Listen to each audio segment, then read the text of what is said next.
At Ortho Carolina, personalized orthopedic care goes beyond my appointment. From the convenience of online scheduling to a friendly voice on the phone, I can schedule my visit on my time.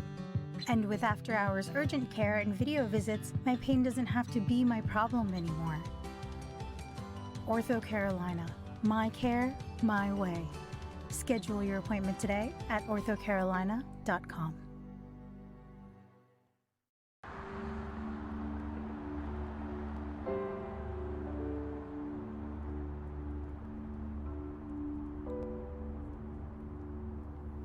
Parents all over North Carolina are taking the Talk It Out pledge with their teens. It helps you make a plan together for what they'll do if friends have alcohol. It says they can call you anytime without being punished. Thanks, Dad. Anytime. Thanks for calling. No problem.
Fayetteville collides with Charlotte in Raleigh. Here's the crew out of United 8-3A. The 71st Falcons going to be Dockery, Scott, Tubbs, Matthews, Davis, and Nance leading them to the charge as we take a look at our West Shore home starting lineup. Who else do you highlight here aside from Tubbs Matthews, Coach?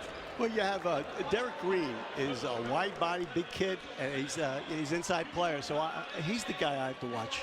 I really do. I have to rebound. This is going to be a rebounding game.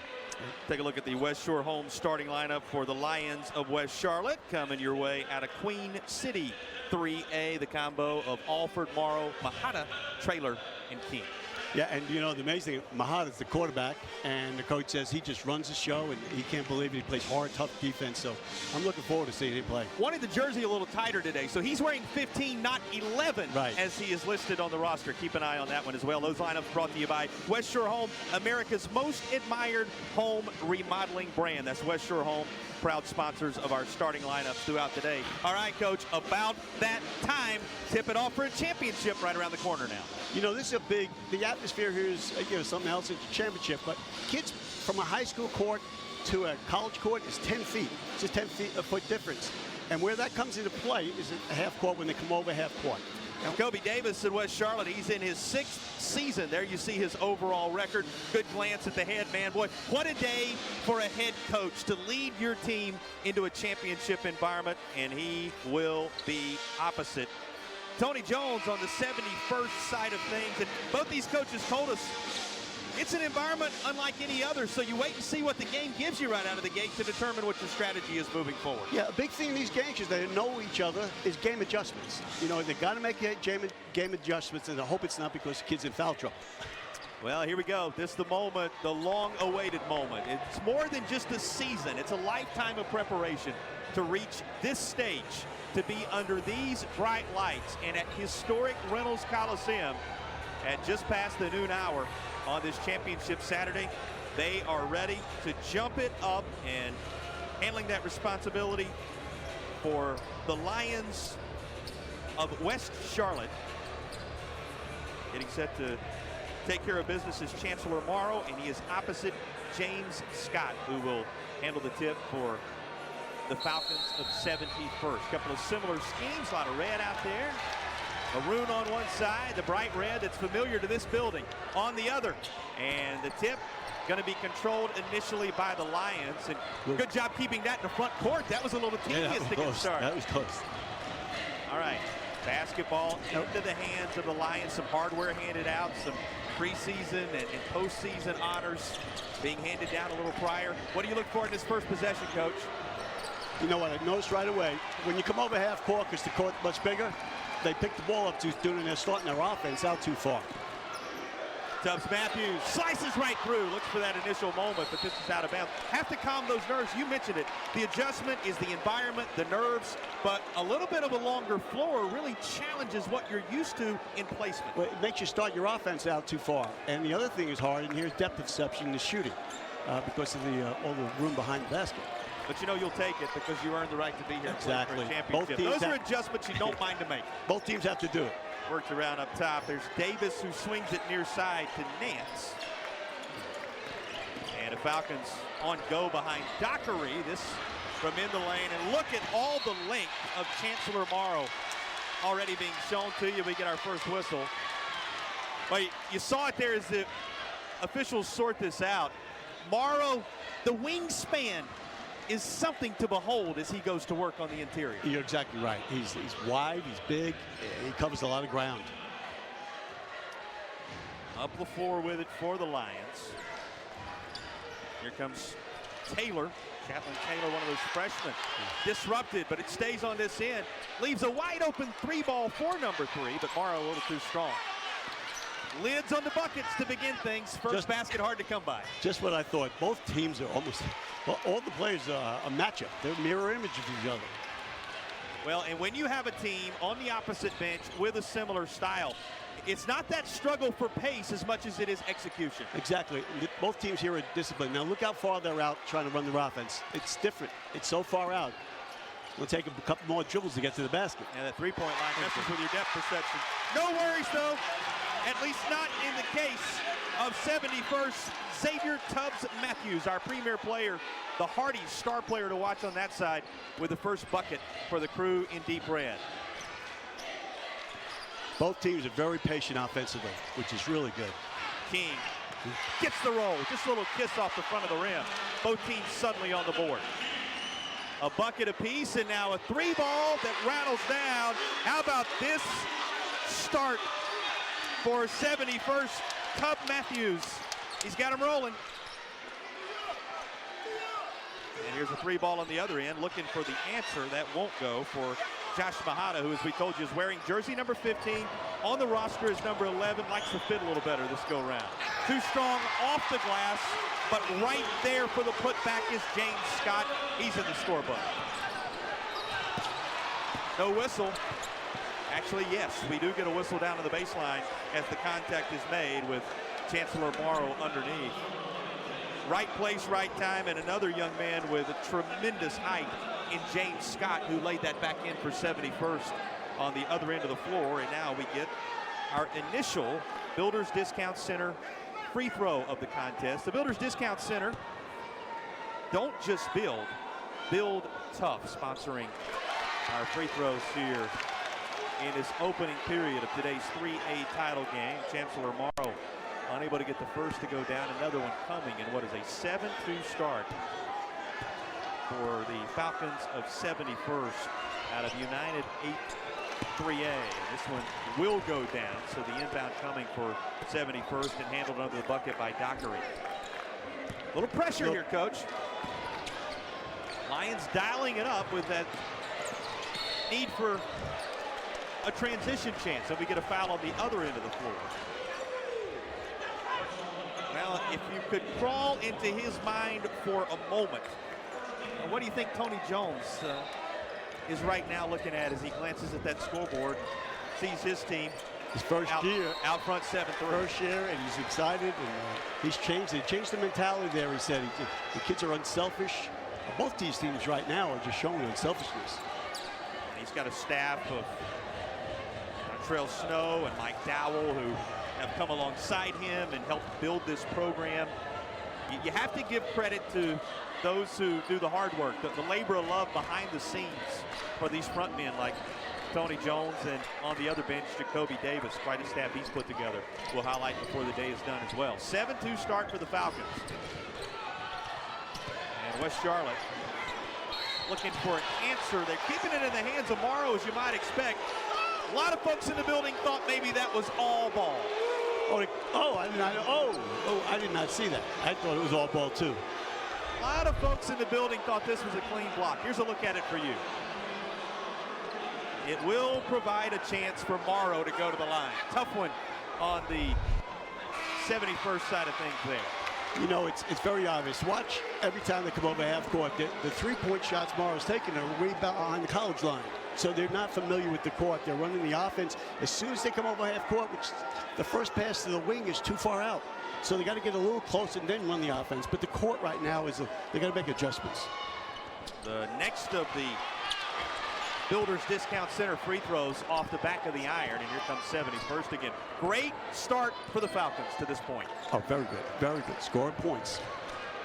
4:40 and ticking downward to go in the opening period. How about weaving through? What a dish.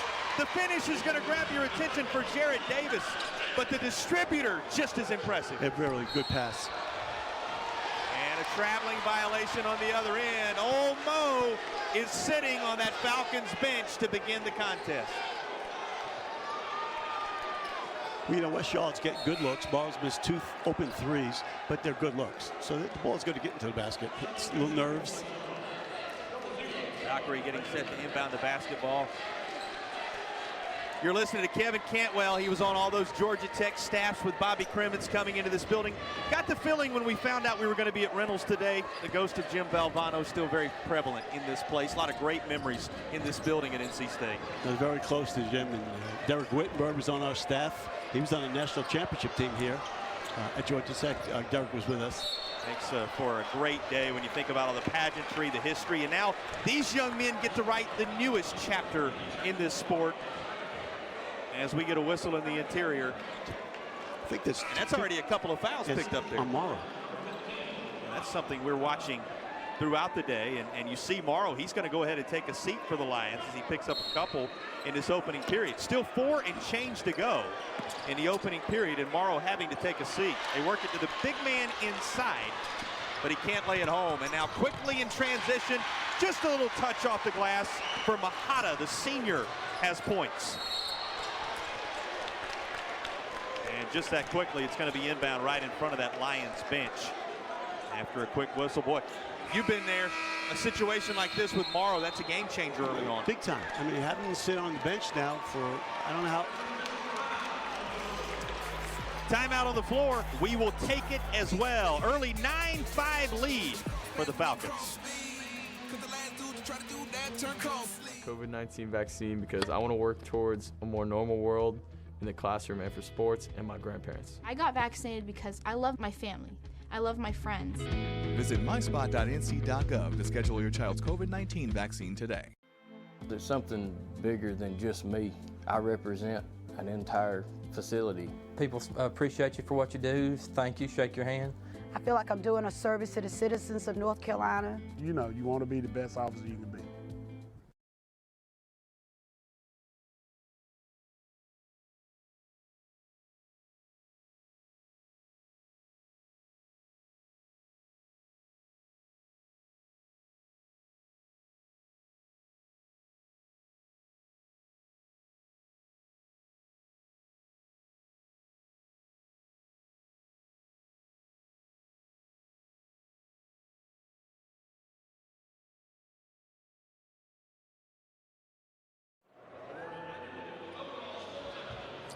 Well, a little bit of the history for you on display as the banners hang from the rafters here at Reynolds Coliseum on the campus of NC State. Just a tremendous environment in which to play a high school championship game. You're talking about memories that are going to last a lifetime. You know, I don't know if you've watched any of it, but the ACC, the history of the ACC has been on. It's been amazing. Tremendous. Yes. I've got up to the 7th episode, and that's where Bobby Crimmins and that's what Mike Krzyzewski just started. And by the way, I say this, but I was one of the coaches that beat Mike at Duke.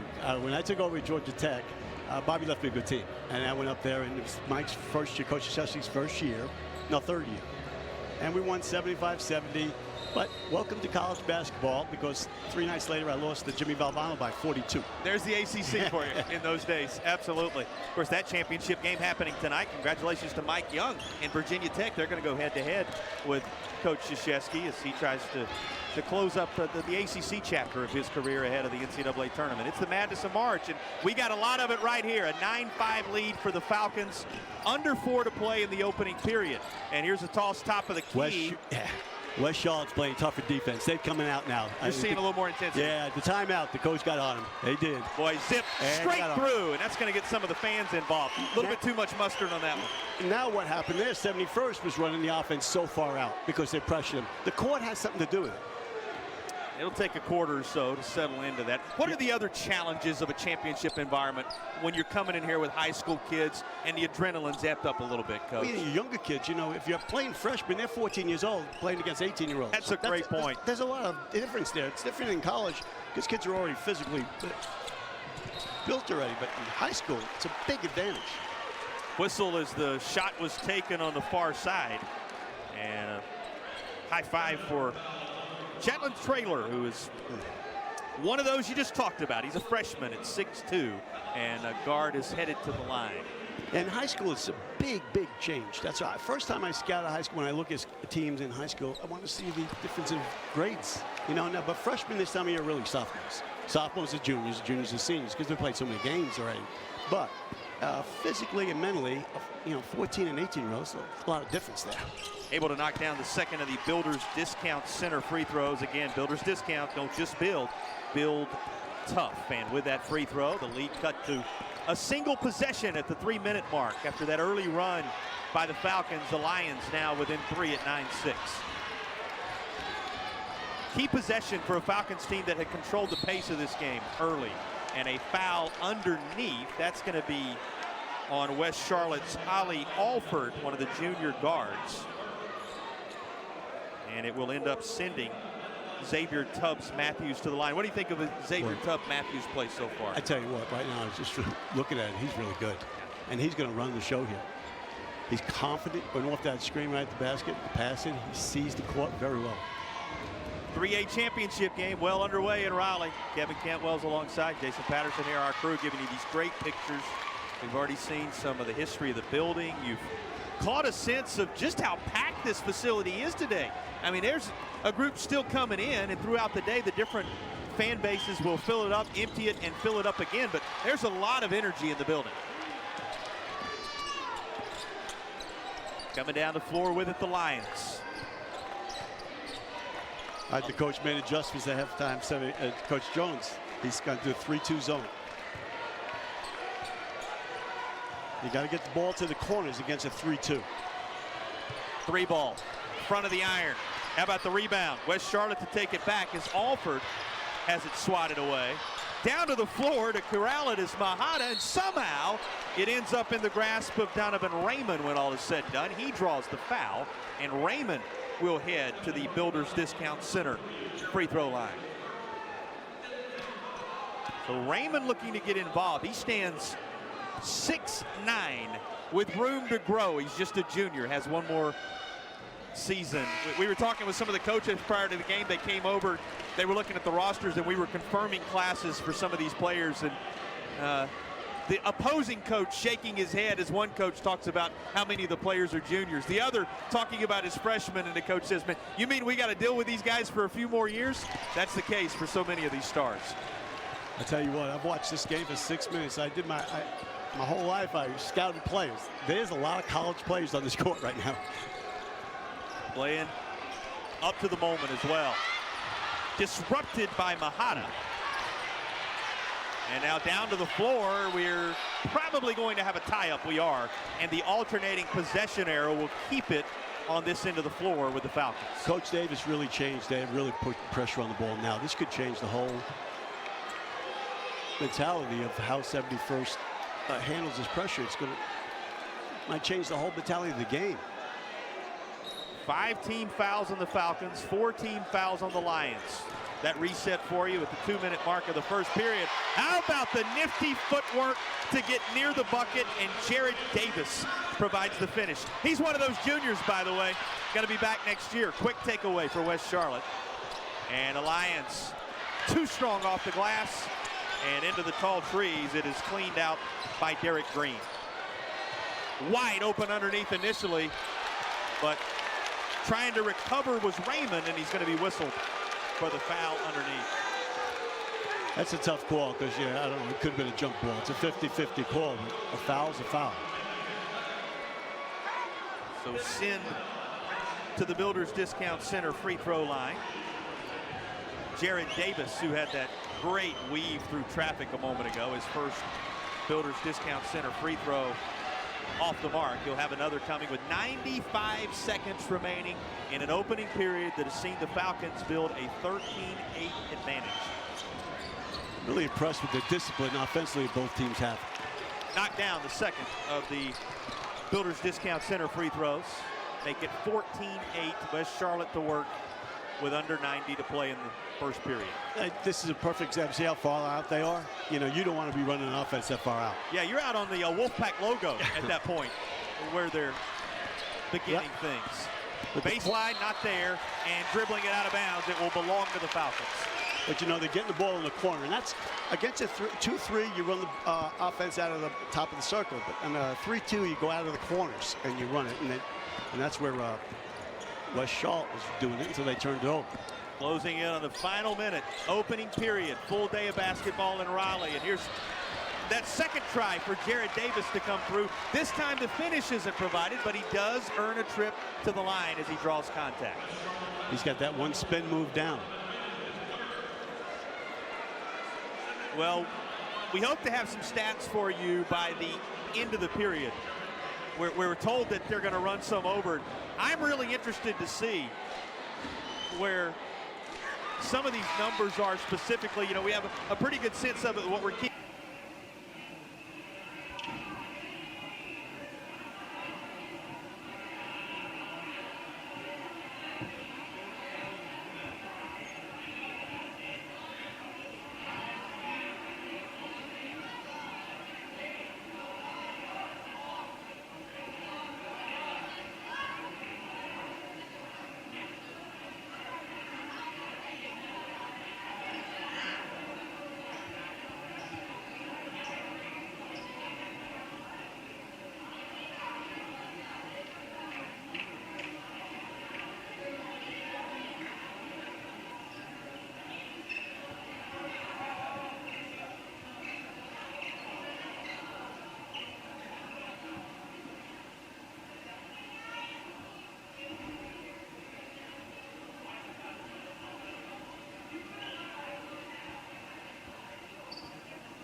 great job helping out.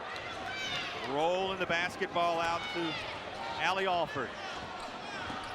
Here's King at the bucket from inside the three-point line a moment ago. Tried to add a West Shore home three-pointer. Didn't happen. The lead 6 for the Falcons. 1 period in the books. Settling in to the 3A championship game in Raleigh. You know, and I'm not busy driving nails. I'm driving through Builders Discount Center. And no wonder. They have top-grade materials and the best prices in town.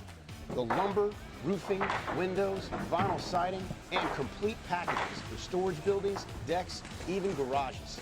And you can just drive in, load up, and drive out. You can't do that at those big box stores. Real projects, real materials, real fast. Don't just build, build tough. BuildersDiscount.net. Parenthood. Not a job for the faint of heart. Go easy on the brake. It takes nerves of steel, patience of a saint, and a pretty strong grip on your senses. At Ingalls, we know that part of being a good parent is knowing when to hold on for dear life and knowing when to let go. So here's to the moms and dads who board this roller coaster, knowing they're in for the ride of a lifetime. Ingalls, all the ingredients for family.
$18-12, that's the most important number you need to know from a Legacy Federal Credit Union.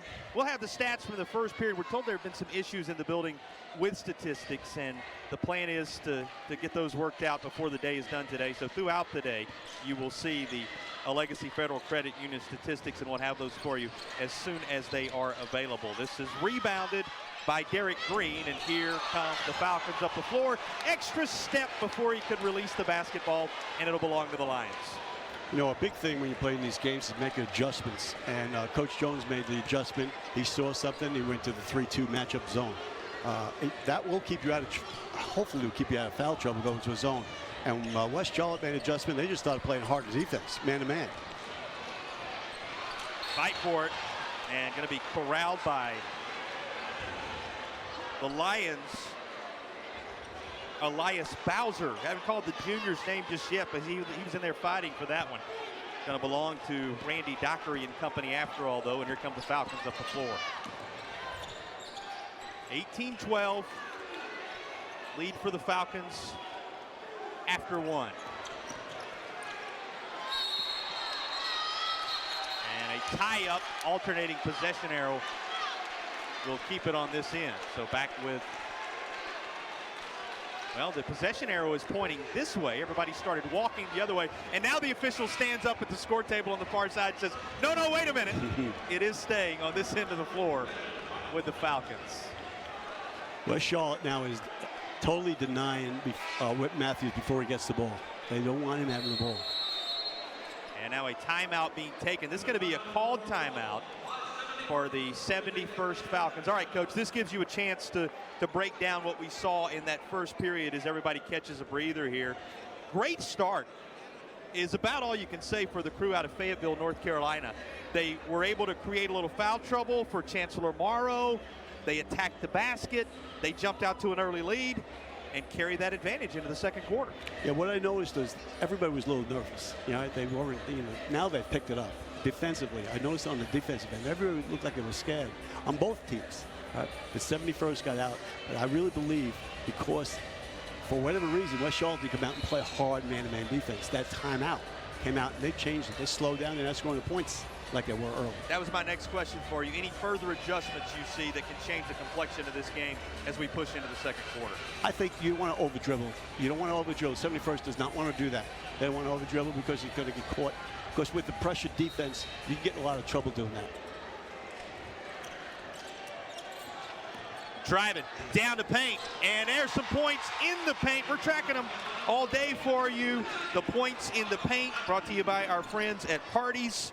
They got the new Bacon Beast menu, crispy bacon and a burger, biscuit, or breakfast burrito, all there for you. Points in the paint. There'll be many of them throughout the day, and we'll track them as the day rolls along. Quickly back the other way, looking for another is Tubbs Matthews, and this time he will draw the foul.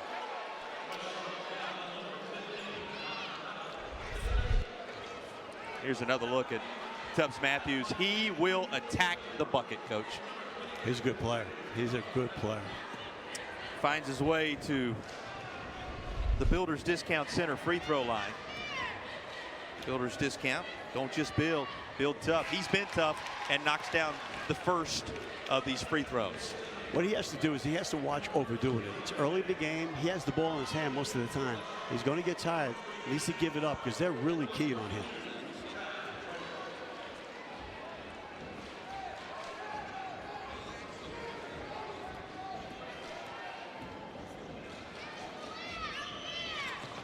And a free throw knocked down. Up the floor with it quickly for West Charlotte is Traylor. And he's going to give it off to Mahata. How about Mahata with one of the premier moments for him so far in the game? That was a defensive breakdown. One of the players did not know he was in the zone, and the middle was wide open.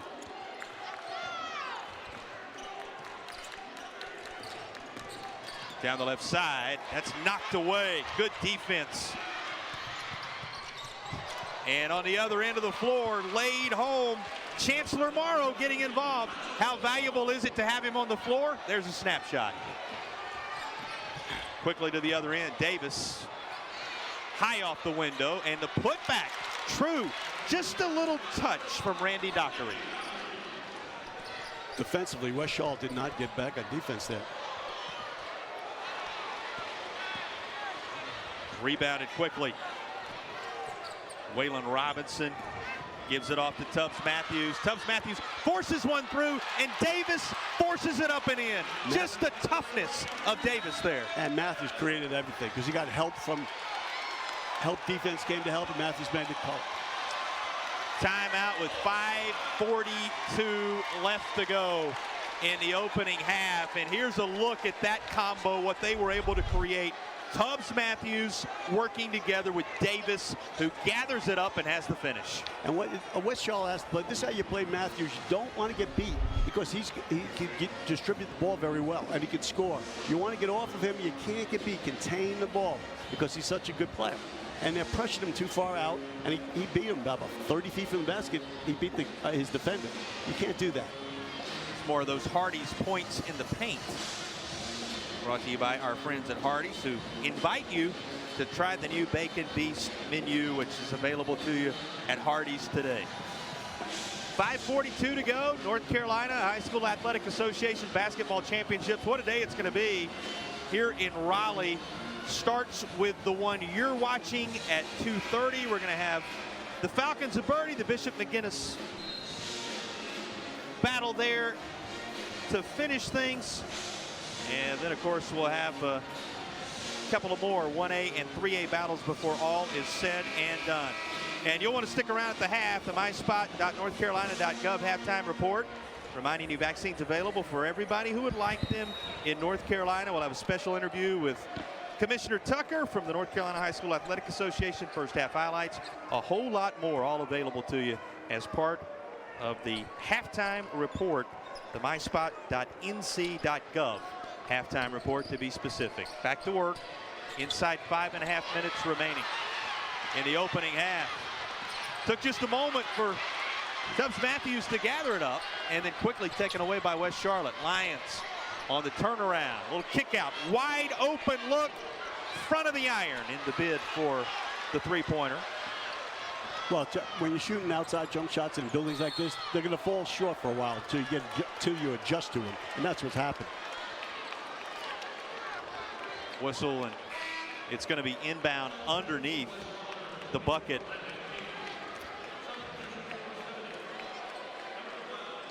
Exactly, because they think that's where they're at. Yeah, point being made.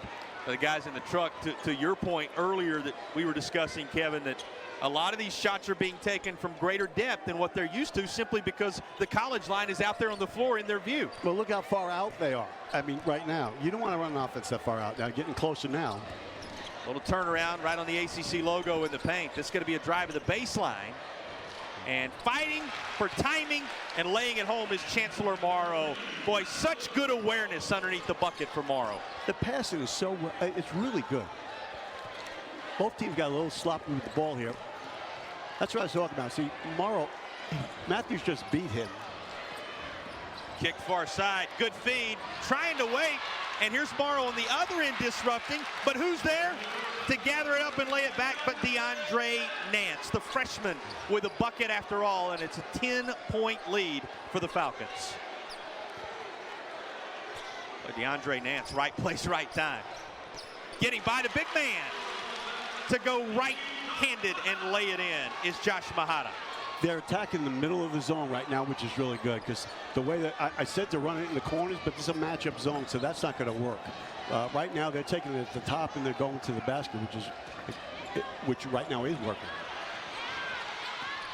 Left side, off the window, and it rolls through the iron, but there's all the size, boy. Does he eat up some space in the interior? Derek Green lays it back, and now a whistle as contact happens at the three-point line at the 3:39 mark. Brings us to our timeout mid-second. We'll be back with more of the 3A title game from Raleigh right after these messages.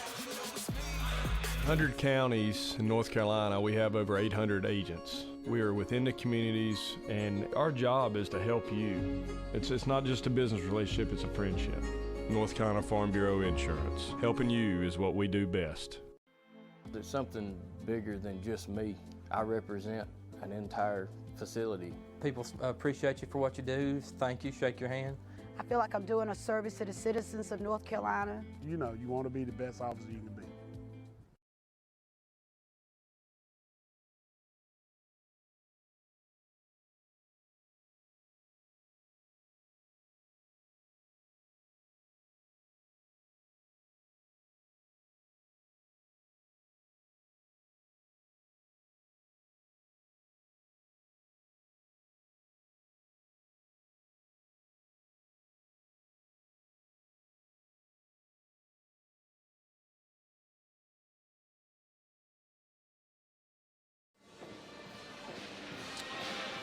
Well, a reminder at the conclusion of today's contest, we'll be selecting the West Shore Home Player of the Game. West Shore Home bringing happiness to every home. And some candidates already. We showed you Chancellor Morrow at the outset. Xavier Tubbs Matthews has been as advertised in this contest. In fact, with stats now in effect in the building here in Raleigh, we have been informed 8 points right now having been secured by Tubbs Matthews already, and Chancellor Morrow with 5. Both of them, as you might expect, leading their respective teams in the scoring category to the North Carolina Department of Public Safety free throw line, where this rims off. And you said it, team leaders being team leaders so far. West Charlotte has had a rough time at the foul line. You know, you look at the numbers. This West Charlotte team up against the 71st team that's made 7 of 8 at the charity stripe so far, really taking advantage of those opportunities. Switch to the corner. Now here's a drive to the interior, and that's going to be off the side of the bucket. And the speed used to gather that up by Trey Naismith, and timeout being called for to maintain possession by 71st. You know, normally that's a walk. You know, they've done it twice already, and I look at them as they are walks. But you know what? I hate that call. I don't like that call at all. I don't think it should be a walk. but they're considered walks. Yeah, ended up granting them the timeout there, so they are able to dodge the bullet a bit. Well, we'll also have our play of the game before the conclusion of this one. Our Talk It Out North Carolina play of the game. Start the conversation. Stop underage drinking. And we said a lot of candidates for the player of the game so far. Same thing true when it comes to the Talk It Out play of the contest. Several drives to the bucket by Xavier Tubbs Matthews come to mind. Morrow's been tough on the inside. Derek Green, I know you've been impressed with his play already. He's the such a big man inside's been solid. It's wide body, and he's around the ball. He knows what he's doing. He moves his feet. He contained the guard before on defense, which I thought he was going to get beat right away, but he didn't get beat. Here comes the inbound just in front of our broadcast location. The 71st has kept the Lions at arm's length for the most part. Still a 10-point advantage. Oh, firing a pass all the way across just in front of that Lions bench for the Falcons. That wasn't intended, I don't think, initially to go all the way back out top. It did, and cleaning it up is Donovan Raymond. Here comes West Charlotte, transition. A little too strong. Gathered up by James Scott, and James Scott with the outlet to DeAndre Nance. Nance taking it. The flush belonging to James Scott. He was trailing, and the lead grows to 12. Well, Scott's a nice looking player. For a young player, he's going to be a nice, really good college player, I think. I think I'm right. I don't think anybody's hit a three yet. No, West Shore home three. Eclipsed for now by that charity stripe, and they're going back to that charity stripe. The N1 opportunity coming. Body's getting a little tangled, and a bit of extracurriculars. They try to untangle those bodies. Hey, it's a championship environment. Emotions will bubble over. Certainly after a play like this. Here's that jam that may very well be a candidate for our play of the game. I'll tell you, he's long, tall. I think he's taller than 6'10". Very agile. Nice looking player. You think a little coy on the actual vitals that we see on the roster to this point? Exactly. So the charity stripe in this second quarter, the North Carolina Department of Public Safety charity stripe. Reminder, go to ncdps.gov/careers and start your new career with them today. Looking up the floor, Tubbs Matthews. Punched out. Out in front of everybody. Here's Mahada, and he'll jam it home. Mahada rising high above with 2:04 to play in the half. And he earned a trip to the line to go along with it, trying for three the old-fashioned way. Anything you can do. What's the old saying, Coach? Other end of the floor for Mahada out front. And a tough break for the Falcons as he also drew contact coming down, and will have one more from the North Carolina Department of Public Safety free throw line. I'm not sure that was a foul. It wasn't a foul. He was trying to stop him from falling down. Ends up the recipient of the whistle. What do they say about no good deed? Right. Here comes the and one opportunity, going to roll off. That's gathered up by Derek Green. What a moment that was. West Charlotte look at the foul line if they don't score and points. right back, here's a spurt for West Charlotte. Defense shows back up. Leaves a wide open three. That's an NCAA three. A little bit too short that go round. And a jump ball, tie up, possession arrow again with the Falcons stays on this end of the floor. 1:40 remaining in what has been a wild first half at Reynolds Coliseum. The staff at 71st telling everybody calm down, slow down, have patience, be disciplined. You know, we said to them, you know, what's your plan? Who's first off? How do you plan on using your personnel? This way you want to get beat right there. We're going to wait and see what it gives us. They're really denying Matthews the ball, completely denying him. Well, and the lane denied here. How about the smothering defensive effort, and now it gets a little testy once more, and the officials, Johnny on the spot to get right between these competitors as they send the Falcons to one bench and the Lions to another. You don't think everything is being laid out there on this Saturday for a 3A title? They are going to gather both teams up at their benches, and the officials are set to sort this out after what we just witnessed. Jared Davis is lucky he didn't get a technical here because he really should have got one. He just pushed him. And I think that was great that the official didn't do that. But he has to talk to him. Well, and they were right on top of things to split these teams up and hit the pause button immediately with just under 90 seconds remaining in the half. And the fans are getting into it as well. You can hear how the energy level in this building rising to the rafters. West Charlotte, they're down 12 points, but they've missed foul shots and foul shots of points. And easily, this could be a 2, 3, 4 point game.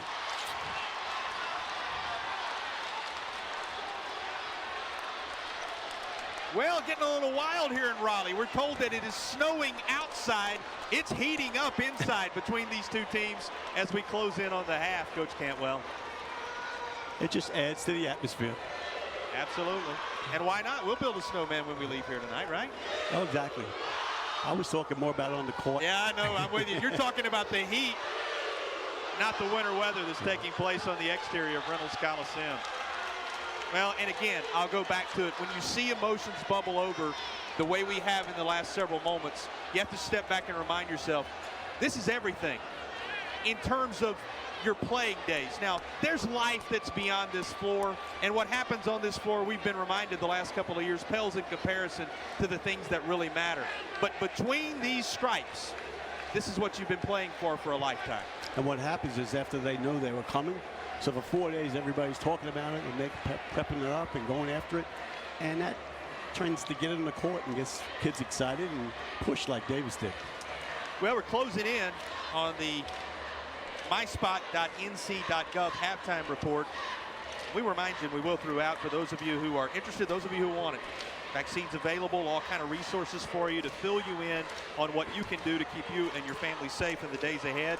As a part of our halftime report, we'll have a special interview with Hugh Tucker, Commissioner of the North Carolina High School Athletic Association. Plenty of first half highlights to show you. We will even have numbers, statistics for you at the half, it appears, and a whole lot more coming your way in about 89 seconds. But right now, our officials still sorting out what was an intense moment between the Falcons and the Lions. You can see the score. Falcons still well out front, 32-24, but the Lions were making a bit of a run there, and bodies colliding in the interior, resulting in some very intense moments in the 3A title game. The big Donovan Raymond has 3 fouls, and he didn't play a long time. And he's a big person. You're going to miss him.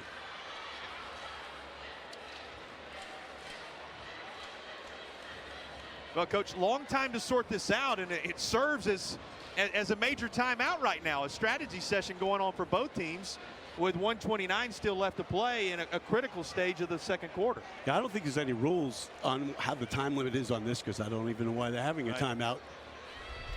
Here's a look at what led us to this brief pause in the second period. Walk us through it. Yeah, he just blatantly pushes him after it's over. It's a jump ball. Now watch, he just pushes him. And I guess if they call it technical, we wouldn't be here.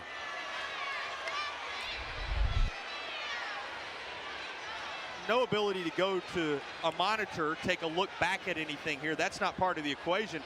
They're just trying to make sure they communicate to both coaches the expectations moving forward and what they're going to do as we resume with 1:29 left in the half. Yeah, I'm not sure what's taking so long. I just mentioned, if they would have called it technical, we wouldn't have been doing this.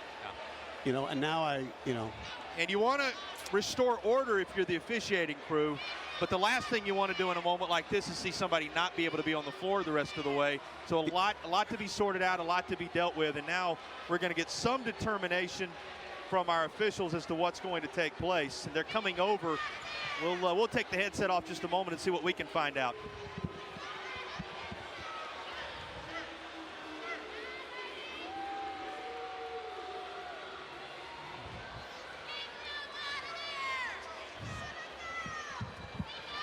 Apologies for stepping off just a moment. We're told that the official is going to come over to our broadcast location and walk us through it here in just a moment. But Kevin, you've been in a lot of these scenarios. It certainly changes the complexion of a game, whatever ends up being the result here. Maybe they did call. Maybe they're going to call it technical. I don't know what's going Very on. well could be. Again, they're going to come over, walk us through this. And then we'll obviously pass it along to you as soon as we have it. But right now, back to the scorer's table, just to confirm whatever the ultimate ruling is here. This has been a long stoppage now to affect play in the second period.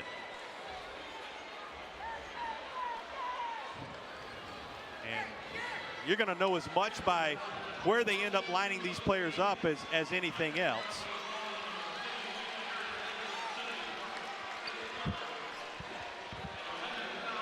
And to the line to do some shooting is Landon King of West Charlotte. We'll pause a moment here as we get the word.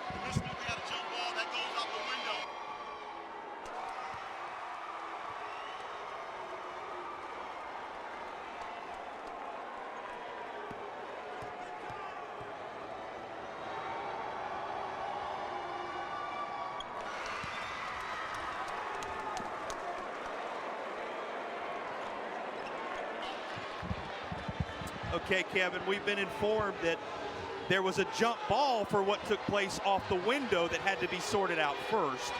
Then we have a technical foul that is going against Jared Davis of 71st.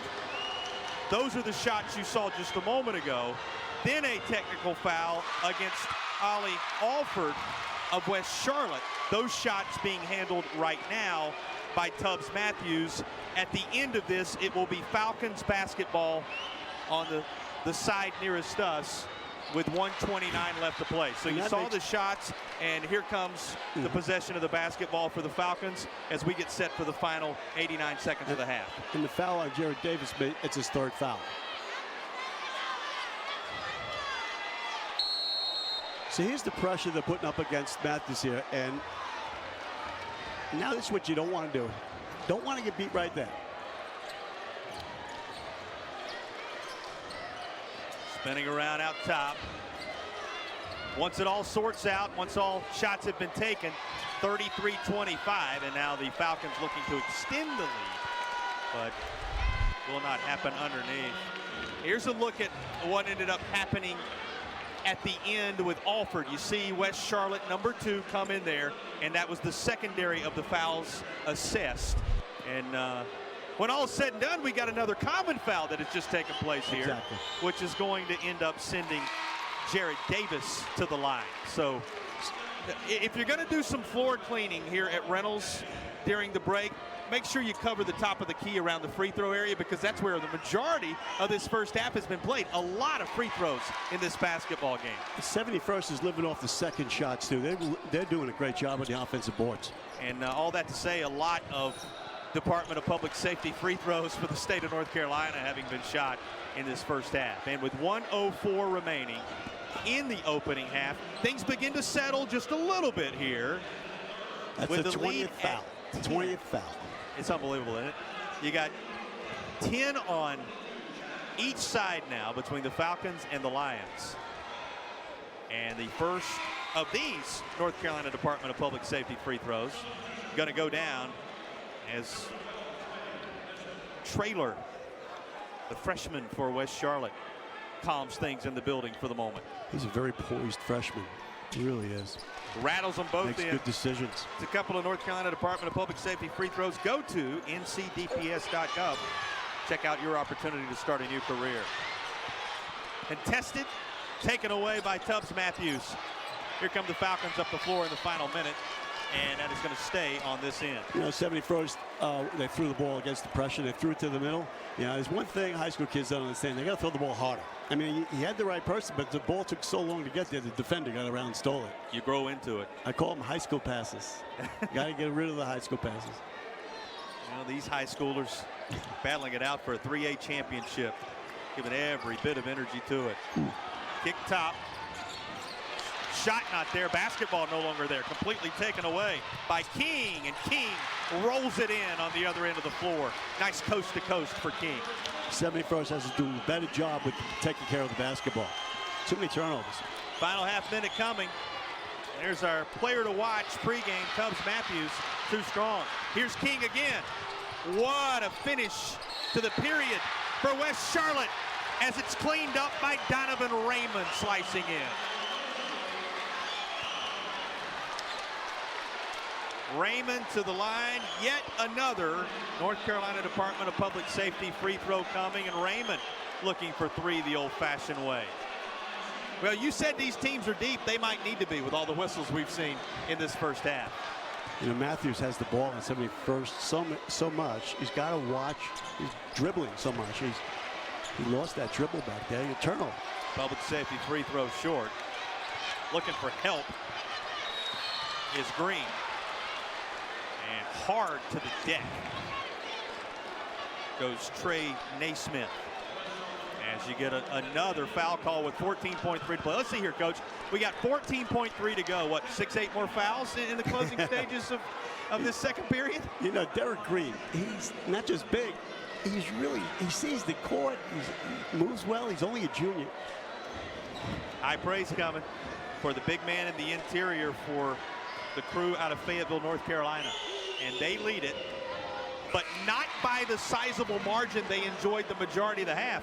You look up at the scoreboard all of a sudden, and even with that North Carolina Department of Public Safety free throw, it's now just 36-31 this basketball game, tightening quickly. And it came with 71st turn the ball over. They were giving them easy baskets, and that's what they picked up their defense. The pressure defense has done it. They didn't come out that way, but they did after the first time out.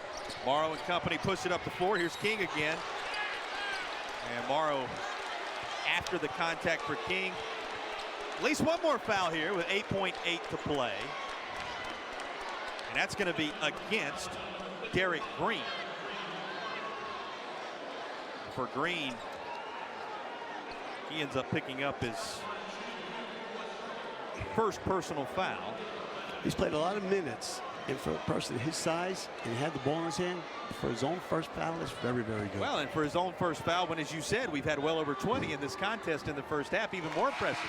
When you avoid the fray, when there are as many whistles flying as we've seen, you've done something if you're Derek Green. First of the North Carolina Department of Public Safety free throws rattle down. A reminder, you want to stick around at the half. We're going to have the myspot.nc.gov halftime report, interviews, highlights, stats, all coming your way. About 8.8 away, to be specific. Here comes the inbound from Jared Davis, and we get a foul before the inbound. I was teasing when I said 6 or 8 more fouls in the final 14 seconds, but we're getting pretty close. And he fouled him.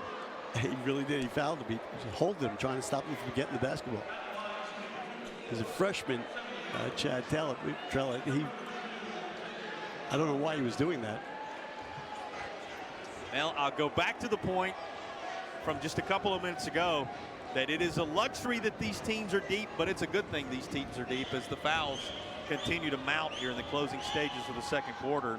We'll sort all that out for you now that official statistics have come to life here, and make sure you're aware of who's where in the second half. You know, by our own tallies here, a couple of fouls on Naismith on the 71st side of things, a trio of fouls on Donovan Raymond that come to memory along the way. So there are going to be some storylines surrounding the foul scenario worth watching as we head into the third quarter. And this North Carolina Department of Public Safety free throw drops for Tubbs Matthews. Wide left side, a putback rolls off, and the horn sounds. It'll be a 39-33 lead for the Falcons at the intermission. You know, if West Charlotte made half of their foul shots, they'd be leading. They'd be leading this game. Half of them. It is a Falcons advantage of 6 after a wild first half.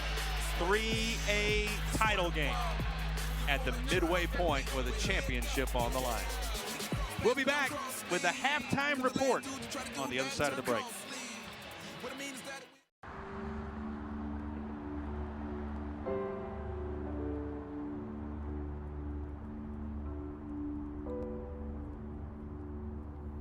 Parents all over North Carolina are taking the Talk It Out pledge with their teens. It helps you make a plan together for what they'll do if friends have alcohol. It says they can call you anytime without being punished. Thanks, Dad. Anytime. Thanks for calling. No problem.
You're watching the myspot.nc.gov halftime report.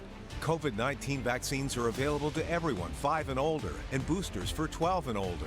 Find them at myspot.nc.gov. Hey, what's up, everybody? It's time for some high school championship basketball, baby. I'm Nelson Weston, and who better to join us than our good friend all the way from Ingalls Markets, Melissa Level.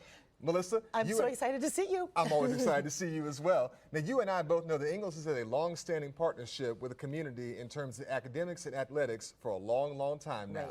The question has to be asked, so what inspires y'all to want to continue supporting the community?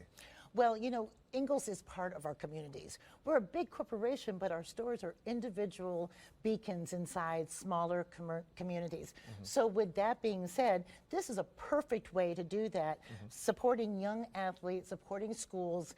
That helps us build bigger, stronger communities. I like that. Now, speaking of community, you and I both know that in the community, Ingalls is also known for their delicious, mouth-watering, and tasty good food. Oh, I know. What are some of your favorite dishes at Ingalls? You know, I love going to the Ingalls Deli. Everything is already made. I can get a great sub with boar's head beef or pick up a nice hot meal, go to the park, go to the game. No mess, no fuss. That would hit the spot right about now. I'm starving. Now, y'all are also known for y'all's famous Tools for Schools program. That's right. Now, on one hand, for those who are unfamiliar, what is Tools for Schools? But more importantly, how does the public get involved? Well, it's really simple to get involved, and Okay. you just have to register your Ingalls Advantage card. That's free, and then attach it to a school of your choice, and every time you shop and use that card, a percentage of your sales go to that school. Wow. It's wonderful. It allows teachers and administrators to get the things they need for their school without having to pay for it out of their own pocket. It allows our shoppers, our customers, to be able to benefit the community just by shopping at Ingalls. Now, just to follow up with that, how long has this program been around? And furthermore, how much in terms of donations have been made since its inception? It's been around 17 years, and we're close to $23 million in donations. Close to $23 million. Yes.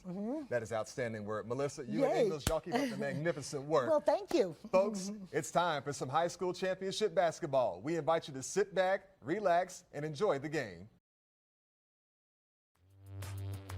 Sometimes playing our best game means changing our approach. Think about your favorite sport. For me, that's soccer. When you're playing a new team and you use a new move against them, you score. But once the rival team sees your moves, they can prepare against your team in the future. That's how viruses, like the coronavirus, work. Which means as new variants pop up, we have to adapt to defend ourselves. COVID-19 vaccines help our bodies recognize the virus and the different variants. They are our best defense against COVID-19, so don't wait to vaccinate. Visit myspot.nc.gov. Everyone 5 and older can get a COVID-19 vaccine. Visit myspot.nc.gov.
You're watching the myspot.nc.gov halftime report.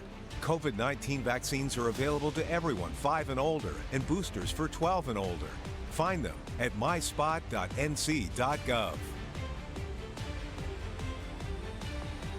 Welcome in, Commissioner Tucker. It's great to have you back after another successful season. How good is it to be back in the Smith Center at Reynolds Coliseum for the championships? Well, it is so good that I can hardly contain myself in trying to describe it. It's been 2 years almost to the date when we had to postpone and then ultimately cancel our state championships, even though we had championships last year and they were in great venues of our high schools, on our high school campuses, but to be back in our old stomping grounds, so to speak, it just is a good feeling. It makes us feel like we're getting back to what is more normal. How did the regional championships go at all the sites across the state? I thought for the most part, every comment I heard has been very positive. We had been thinking about the 5th round being in a neutral facility and looking at some of the large high schools, but it was difficult to be able to do that prior to some teams not advancing. And so some of those large high schools stepped forward and said, you know what, we'll host. And they did a wonderful job. So many exciting games this weekend. What are you most looking forward to? As I am a former basketball coach, I always am excited to just be able to watch the game be played. So just to be able to get into the Smith Center, get into Reynolds, and be able to see basketball is always just a thrill for me. But what I enjoy the most is being able to look at the faces of the young people as they compete, to watch the coaches as they're on the sidelines trying to get them to perform at their highest level. It's just a wonderful, wonderful experience. And then, of course, you can't dismiss the fans. They all come in. They all know how to coach that game. They all know how to officiate that game. And so just to watch them and to just experience them experiencing the game is really just exciting. Shifting gears a bit to the organizational side of the association, can you provide an update on the NCHSAA's progress towards a memorandum of understanding with the State Board of Education? Well, since November, House Bill 91 obviously was signed by Governor Cooper back then. Since that time, our executive committee, along with our full board of directors, have been working with the Board of Education to carve out the memorandum of understanding. There were some rules that had to be crafted, drafted, so to speak. And then once those rules were put in place, or at least were put on paper, then we went about the business of trying to get the memorandum of understanding to something that would still be of benefit to not only the organization itself, but to all boys and girls across the state. So we now have a memorandum of understanding that has not been signed, but our board has essentially said we will approve of what we've been able to carve out. Right now, the process, the voting is underway, and then it'll be about the bylaws and trying to make sure that they all work together. And then it goes into a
it might be a factor at the end. Yeah, that's been tough sledding with the snow outside.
Well, a 6-point lead carried into the third quarter by the Falcons of 71st. You saw on the screen there, James Scott, 23 fouls. Well, and before we can get it out of our mouth, we have a whistle to begin the third quarter.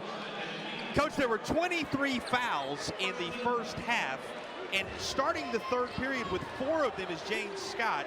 He has 4 fouls. Trey Naismith has been whistled for 3 fouls. Donovan Raymond on the West Charlotte side of things, a trio of fouls. So foul trouble, one of the key storylines we watch.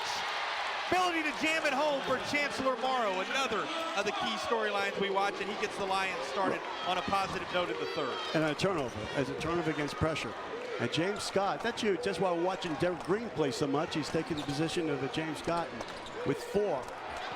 That's tapped away and eventually gathered up after Alford put a hand on it. Here is Stubbs Matthews, works it inside to Scott.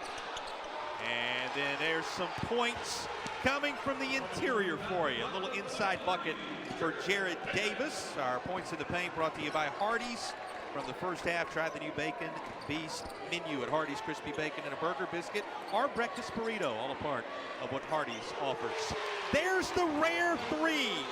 Knocked down by Landon King. Just one three-pointer between these teams in the entire first half. There's a West Shore home 3. 1 for 4 for 71st, 0 for 7 for West Charlotte. So that's the first in 8 tries for West Charlotte from beyond the arc. And then an interior bucket to go with it as that's laid home by Traylor, and a great start to the half for this West Charlotte squad, both from within and from without. Right, 71st has shown 3 defenses, man, then they went to a matchup 3-2 and a regular 3-2, and that's what they're in right now. They were for that 3 in the corner. So it'll be interesting what they do. Here comes the first of our North Carolina Department of Public Safety free throws. Check out ncdps.gov to find out how you can start your career with the North Carolina Department of Public Safety today. That rolls everywhere on the rim and eventually falls. 41 all between these two teams in the early stages of the third quarter. We're all knotted up, and they're all knotted up underneath the bucket, and we get a whistle with 6:29 to play. Well, West Charlotte, they made a foul shot, and they made a 3. And that's something they didn't do in the first half. Yeah, big changes right there. When you talk adjustments, they made them right out of the locker room. And some of that has to be, Coach, the calm is now there. There's so much talk about the environment, the new arena. Now you're down to playing basketball. That stayed up, and it will be added to the tally as they were up on top now you're down to just getting back to what you've done in high school gyms all across the state all season long. The 71st has to do a better job getting back on defense. They've given up about 6 buckets, not getting back. Transition defense. West Charlotte looking for the advantage, and for the first time, they have it. 43-41 Lions with 6 and change remaining in the third quarter. A run to begin the third quarter, matching the spurt to end the half for the Lions. And here's West Charlotte looking for that title. And out front, traveling call will hand it right back to the Lions. You know, Chancellor Morrow has talked about it. They came so close his freshman season to winning the title. Couldn't close the deal.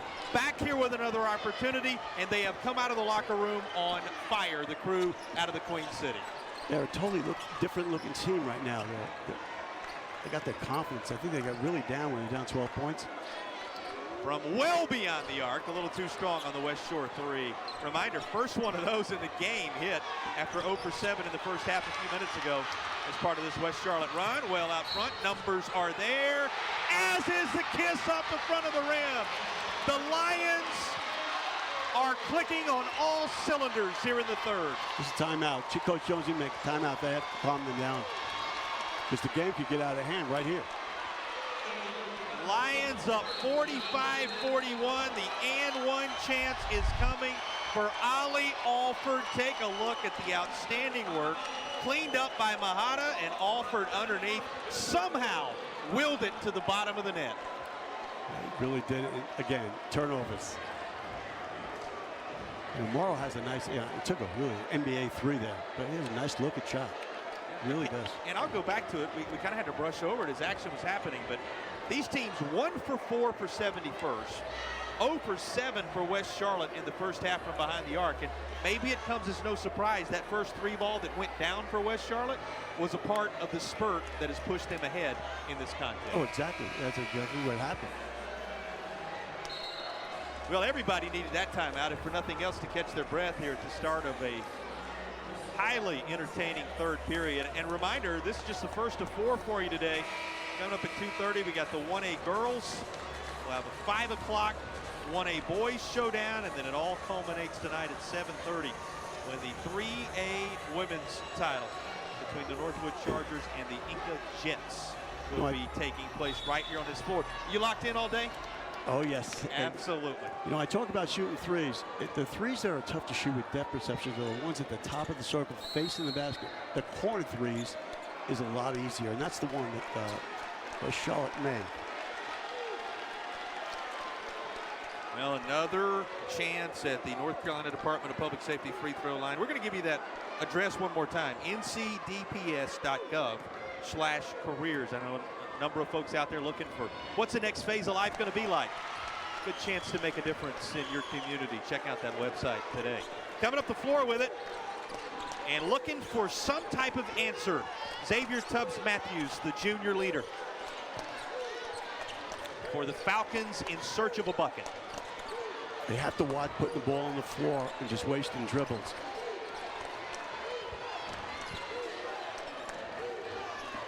Well, able to elude the defender initially. And it counts on, but he's able to dump this off. Passed it to the other colors, though. Coming the other way with it is Alford. And that's going to be into the press area. As is, not just the basketball into the press area. How about Trey Naismith into the press area that time? You know, I don't want to harp on this, but 71st, they're running the offense so far out, and they just don't understand that. Well, you're not necessarily going back to the same storyline. You're seeing it each time down the floor. It's a recurring theme for this Falcons squad.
.nc.gov to schedule your child's COVID-19 vaccine today.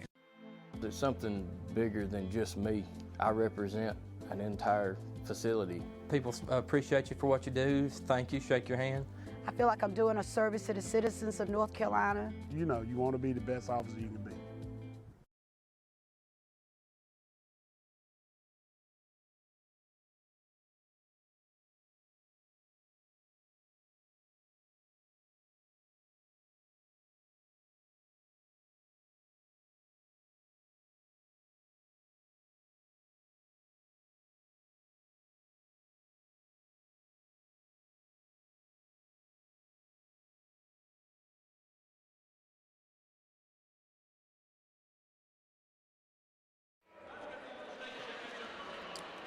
Well, you want to stick around. At the conclusion of this contest, we will have the West Shore Home Player of the Game. West Shore Home, America's most admired home remodeling brand. That's West Shore Home, and they are sponsoring our Player of the Game. What a journey for these two teams on the West Charlotte side of things. Everything getting rolling from a playoff standpoint against Pisgah, then able to roll through Ledford, North Iredell, Ben L. Smith. And then, of course, you know what's happened the last couple of weeks in the semifinals as they work their way through Central Cabarrus 84-75 there in the region. And now facing it off with the Falcons for the 3A title. We'll talk about the path for 71st here in just a bit as well, but they're on the move as we speak. And that's not going to be what Tubbs Matthews had hoped originally, though the shot put up by James Scott, and he draws the foul. And so it looks like we got another one coming, and talking about another chance at the free throw line for an NC ever since DPS free throw. Ever since West Charlotte started pressure defense in the first quarter, they haven't given 71st good looks at the basket at all. 71st is scoring on second shots and foul shots, but their first look is not good. And at the end of the game, you're going to notice that. I think that gives a big advantage to West Charlotte. Another of those North Carolina Department of Public Safety free throws coming. ncdps.gov/careers. That's that site for you again. Here's the path for 71st.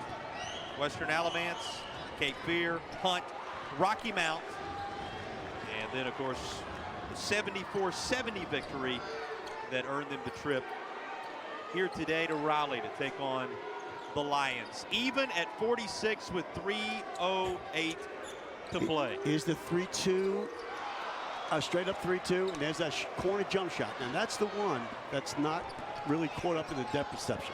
Wouldn't go down. The West Shore three ineffective. We dip under 3 remaining in the third quarter. Quickly the other side. Just a little touch this time from Chancellor Morrow, who lays it home. Again, the pressure defense, and they're not taking care of the basketball. They need to just pass the ball and not dribble so much.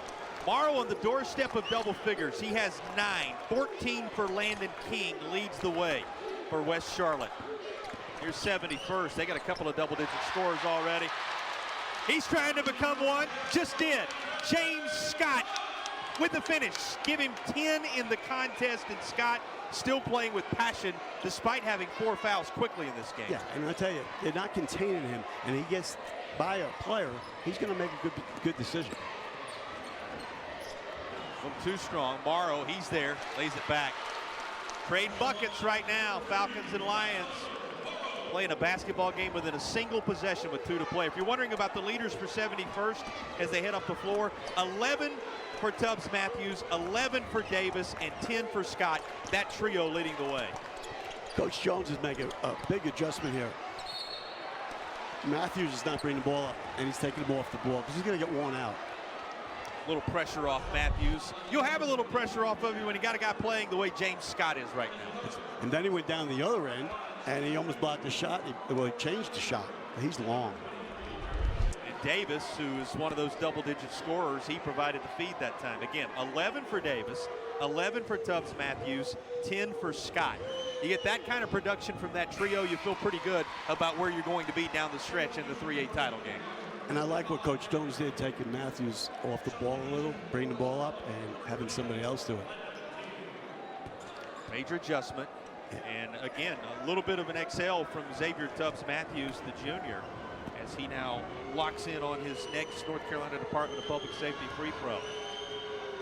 Yeah, he's a winner. Boy, he goes after everything. And I think it's good that he's not bringing the ball. We'll see him in another part of the game. Subbing in, Dockery a part of things now. And West Charlotte going to give a breather to Ollie Alford. Now, they're tall now. They put Scott in the backcourt. It's a 1-3-1. And they got into the game two for big guys up front. Sorry, Coach. Into the game for West Charlotte, by the way. Number 11, that's Elijah Simmons, a senior. And our officials going to get together on this one. And end up awarding the basketball to the Lions in the corner. Yeah, you like that call? Yeah, it wasn't a walk. He put the ball in the foot. The ball was hit out of his hand. Enough disruption there. Yeah. Once more, haven't called his name yet today, but Elijah Simmons just a moment ago coming into the contest. That fired a bit too strong down on the press row.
A 54-53 lead with 3 periods in the books in the 3A title game. And I'm glad he's still in the game, and because he missed most of the first half. Played with intensity in this third quarter with 4 fouls and has his team out front by a single point.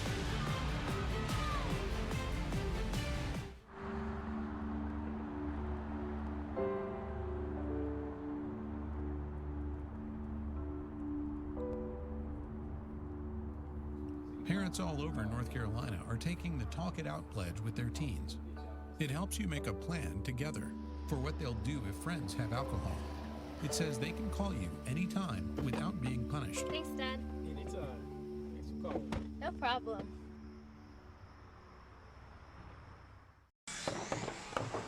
You know, when I'm not busy driving nails, I'm driving through Builders Discount Center. And no wonder. They have top-grade materials and the best prices in town. The lumber, roofing, windows, vinyl siding, and complete packages for storage buildings, decks, even garages. And you can just drive in, load up, and drive out. You can't do that at those big box stores. Real projects, real materials, real fast. Don't just build, build tough. BuildersDiscount.net.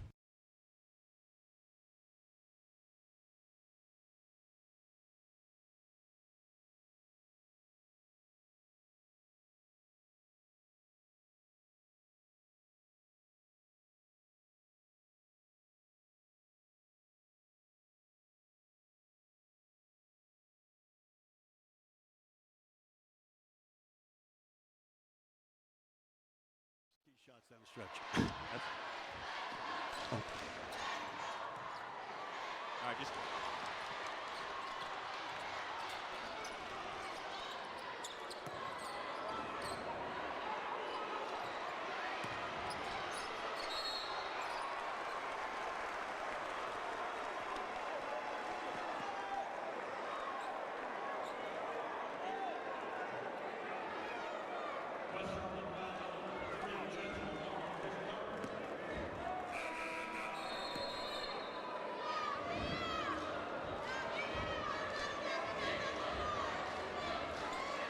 well, West Charlotte and 71st so eager to settle this 3A championship game. They played a 22-second sequence before we even came back from break at the third period.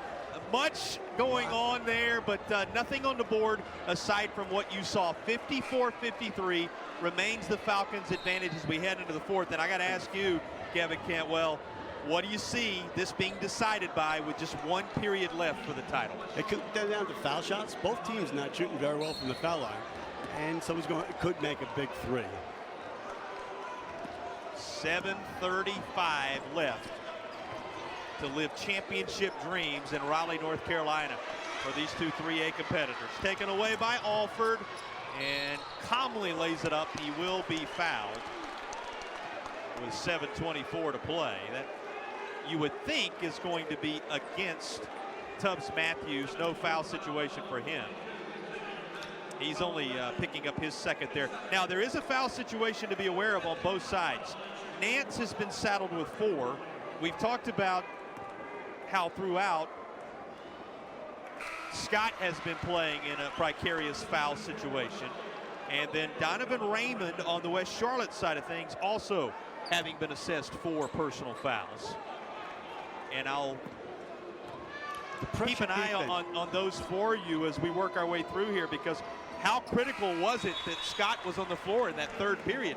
He was the catalyst for so many of those highlight moments and those key moments for this Falcons team to hang in there, Coach. Yeah, they were all in second shots. You know, he didn't get the rebound, but somebody else did, and they dished it back to him.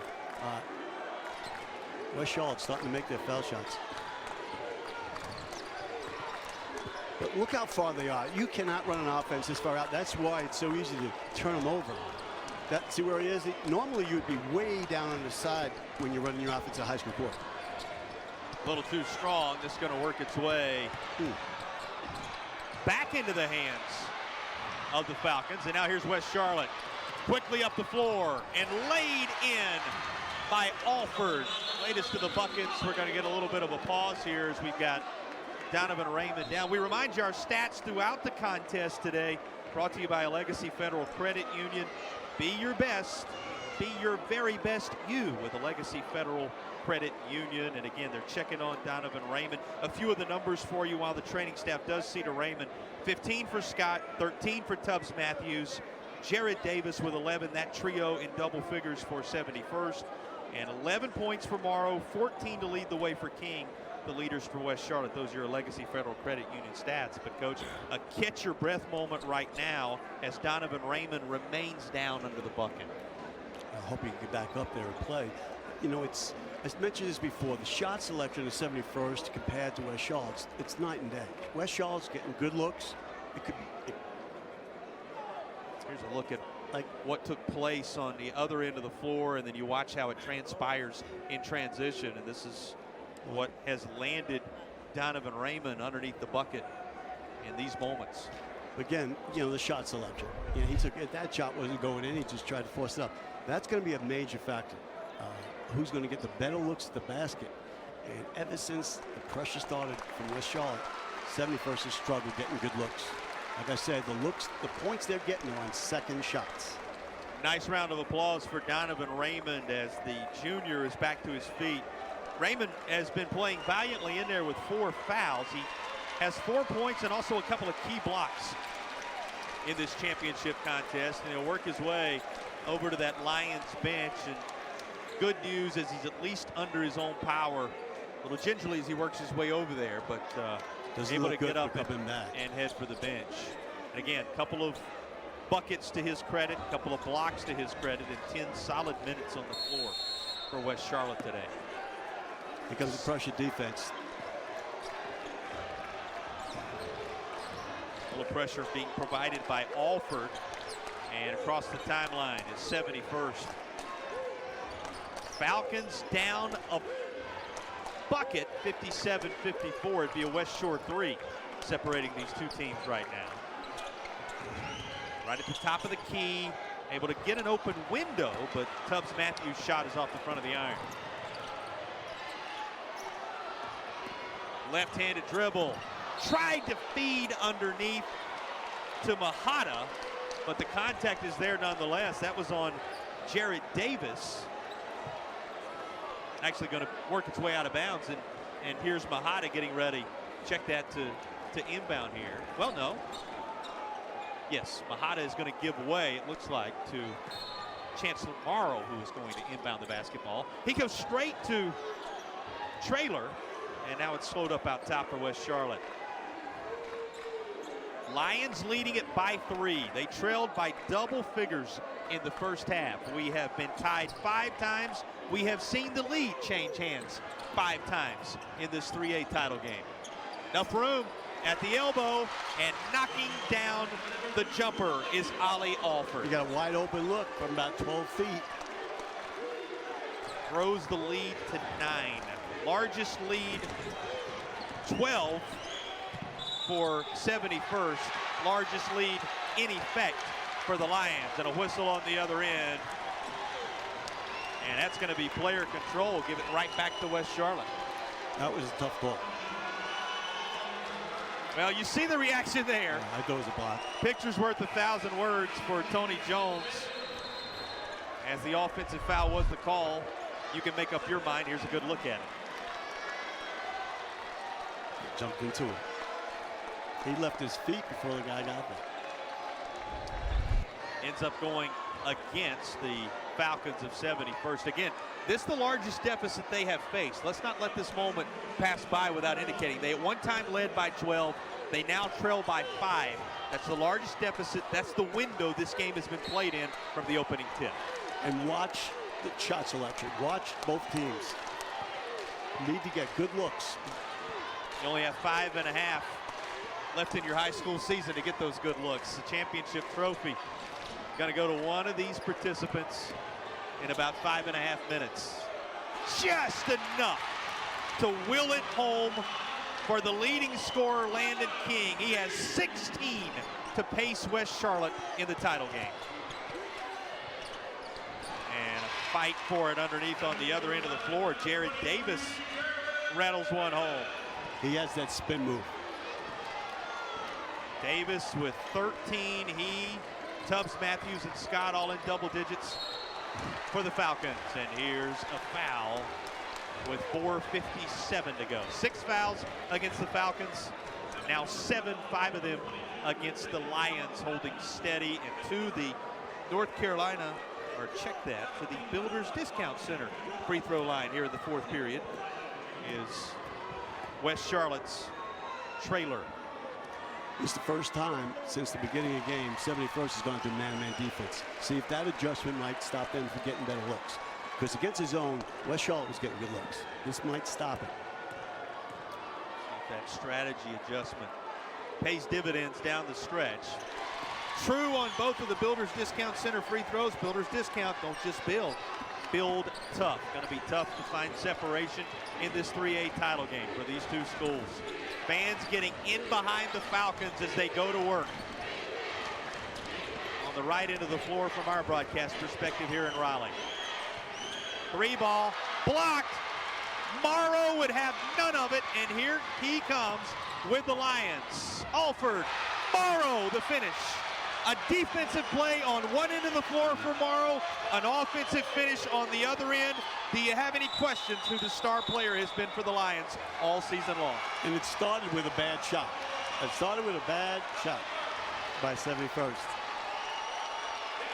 65-56. This has helped West Charlotte build its largest lead. We said it when he was in the early stages of his career. They came oh so close to a title. Chancellor Morrow has worked to get this team back since. He has the block on the defensive end, and he'll be the trailer with the finish on the offensive end of the floor. Exactly. What a sequence for Chancellor Morrow. What a sequence for the West Charlotte Lions. You know, taking that shot, it was blocked, but it was blocked almost when it left his hand, so it wasn't a good shot.